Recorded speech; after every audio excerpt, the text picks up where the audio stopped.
Ishan Public School, Rahua Mustafabad, Azamgarh, affiliated to CBSE New Delhi.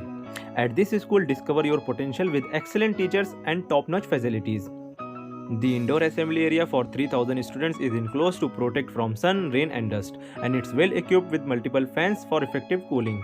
The school has a spacious and beautiful playground which includes kabaddi court, volleyball court and basketball court. The school provides good care for students with a 5 to 6 bed medical room for health issues. मुख्यमंत्री योगी आदित्यनाथ आज आजमगढ़ के सठियावे स्थित केरमा गांव पहुंचे, जहां उन्होंने एक पेड़ मां के नाम अभियान के तहत पौधारोपण किया। उन्होंने इसे धरती माता और जन्मदायिनी माता के प्रति कृतज्ञता का प्रतीक बताया। योगी जी ने कहा कि प्रदेश में 37 करोड़ पौधे लगाने का लक्ष्य है, जिसमें से आजमगढ़ में 60 लाख पौधे लगाए जा चुके हैं। मुख्यमंत्री जी ने कहा कि अब तक यूपी में 204 करोड़ पौधे रोपे जा चुके हैं, जिसमें से 75% जीवित हैं। पर्यावरण संरक्षण, ग्रीन वेव और हीट वेव से निपटने की दिशा में यह एक अहम कदम है।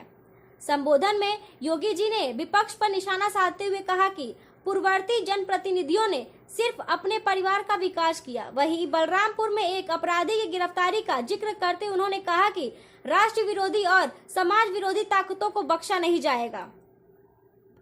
सबको मिल रहा है। ये सिलेंडर देने का कार्यक्रम कार्बन उत्सर्जन को कम करने का ही कार्यक्रम है, प्रदूषण को कम करने का कार्यक्रम है। ये ग्रीन फील्ड एक्सप्रेस वे और उस पर लगाए जाने वाले एक व्यापक वृक्षारोपण का एक कार्यक्रम यूपीडा के द्वारा उत्तर प्रदेश औद्योगिक विकास प्राधिकरण के माध्यम से किए जाने वाले विकास के कार्यों को एक नई गति देने का कार्यक्रम है। इसमें छायादार पेड़ भी है, औषधीय वृक्ष भी है, फलदार वृक्ष भी है और तमाम प्रकार के अमूल्य ऐसे पेड़ों को लगाया जा रहा है जो इमारती लकड़ियों के भी है, सोदार भी है। और मैं तो आपसे कहूंगा, सबसे जितने लोग इतनी भारी संख्या में एकत्र हैं, आप सभी वन विभाग के पास से एक एक पेड़ जरूर ले जाकर के अपने घर में अपने पेड़ पर लगाइए।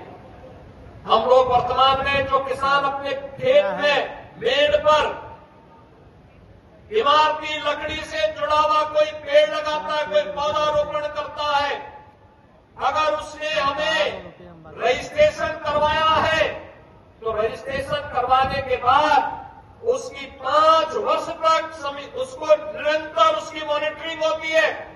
5 वर्ष तक क्रमिक रूप से अगर पेड़ बढ़ रहा है और बढ़ने के बाद अगर उसने एक निश्चित ऊंचाई प्राप्त कर ली है तो बहनों और भाइयों 5 वर्ष के बाद एक पेड़ पर 5 वर्ष के लिए हर वर्ष $5 उस परिवार को, $6 उस परिवार को प्राप्त होता है एक पेड़ पर। आप अनुमान करिए कितना पैसा मिल जाएगा। $1 का मतलब 100 रुपए के आसपास, यानी इतना पैसा फ्री में मिल रहा है। पेड़ आपका, पेड़ ऊंचा होगा। अभी समाज विरोधी और राष्ट्र विरोधी कार्रवाई में लिप्त तत्वों के खिलाफ कैसे कार्रवाई हो रही है। कल बलरामपुर में आपने देखा होगा, एक जल्लाद को हम लोगों ने वहां पे भी गिरफ्तार किया है। कैसे वहां हिंदू बहन बेटियों के इज्जत के साथ खिलवाड़ करता था, पैसे में सौदेबाजी करता था, लेकिन अब ऐसे तत्वों के साथ सख्ती की जा रही है। हम समाज को भी टूटने नहीं देंगे, राष्ट्र विरोधी और समाज विरोधी तत्वों को भी चकनाचूर करके रहेंगे और धरती माता के स्वास्थ्य की रक्षा भी करेंगे, मां की स्मृतियों को भी जीवंत बनाएंगे। यह अभियान इसी का परिणाम है। प्रधानमंत्री जी ने 11 वर्ष पहले इसी अभियान के क्रम में ये धरती माता का सेहत ठीक हो, इसके लिए उन्होंने तमाम प्रकार के अभियान चलाए।